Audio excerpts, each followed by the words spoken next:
Hey, creative entrepreneurs, what's your relationship like with money? For those who don't know, my name is Julius Green IV. I am a freelance graphic designer based out of the Metro Detroit area. And for the latter half of 10 years, I've run a business called 4th Gen Creations, graphic design company. And in these 10 years, I realized I've had a really bad relationship with money. Let me explain. Quite often, we as creatives don't really value our work. So when big numbers come to mind, we kind of get scared to even talk about it and ask. We almost treat money like it's taboo, even though we're businesses, we're running businesses, we need money to survive, we need money to live. It always feels like money is the one thing we're afraid to talk about, when quite frankly, it's the thing we probably need to talk about first. Let me tell you a quick story. Back in 2014, when I first started freelancing, I was approached by a company, won't say any names, but I was approached by a company to do all the marketing and promotion for their event that they were hosting. Now, I was fresh on the scene. While I was doing work for other people and those referrals got me this particular job, I really wasn't mentally prepared for what they would need from me. They eventually started telling me exactly what they'll need. They'll need X amount of flyers, X amount of billboards and posters designed, X amount of social media posts.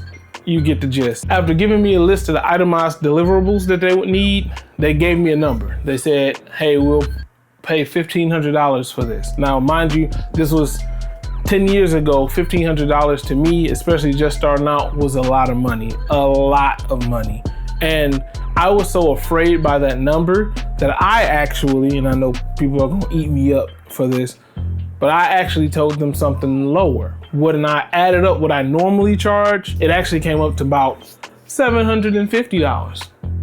So guess what number I told them? Now, again, hindsight is always 20/20. It was clearly a bad business choice, but I was just really, really afraid of that big number. And again, it was a big number to me at the time. So why was I afraid of these big numbers, and why did I continue to keep this fear of big numbers throughout my career? It really wasn't the numbers themselves, but what the numbers represented. It represented my self-worth. It represented my skill level. It represented my value.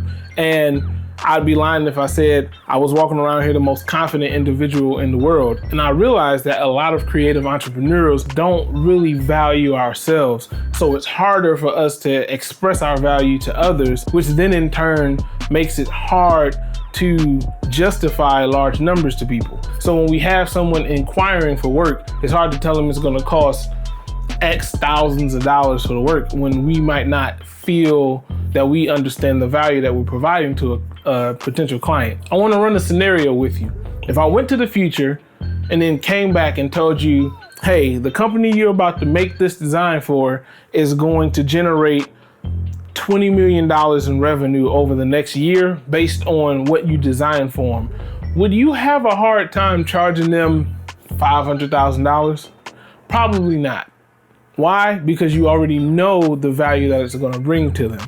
Now, I know, unfortunately, we don't have the privileges of looking into the future and seeing how well a business might benefit and profit from what we design. But I think we should all move with the assumption that what we are designing, what we are making for people is actually valuable to them. And if it's not, then that's a conversation you need to have with those clients to see if what you're designing and what you're making for somebody is valuable. So what I've been doing to try to overcome the fear of these big numbers is actually affirming the quality of my work, getting client testimonials, checking on the actual successful businesses that I have helped. I'm getting that tangible proof that what I'm creating is actually providing value. Once I can see that I'm providing value to people, it makes it that much easier to then move forward and continue to provide value, continue to level up. And then when I get to a point where I can charge a larger number, I'm not afraid of it because I'm aware that I'm providing value to these clients. Another thing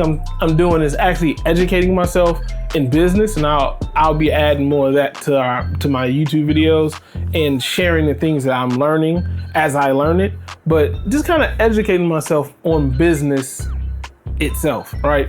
It's very easy for us creatives to kind of get stuck in the idea of just creating. We can tell you any and everything about the brush and the lens and the program and the app, but very seldom can we discuss ROI and churn and other business related terms and ideologies that we don't really think about. But I implore you, because it's something that I'm trying to do, I implore you to actually think about the business side and the business aspect of things, because we are businesses as well. As much as we are creatives and we are trying to share our art and our passions with the world, we are also businesses. So one thing I'm going to work on is kind of like that incremental growth. So something I've been practicing is every time I get 3 yeses for a specific price range, I'll then increase the price a little bit.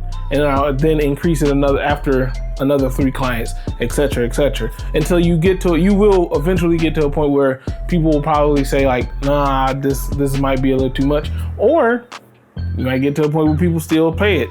My unofficial mentor, as I say, his name is Chris Doe. He runs the Future brand. He had a little strategy he did for people that were coming to him wanting kind of one-on-one mentorship. He just kept increasing the price till people eventually would tell him no, and then somebody would still tell him yes. The price kind of got, I don't want to say absurd because people were willing to pay it, but the price got so high that any regular individual probably couldn't afford it. But then there are people that see value in it.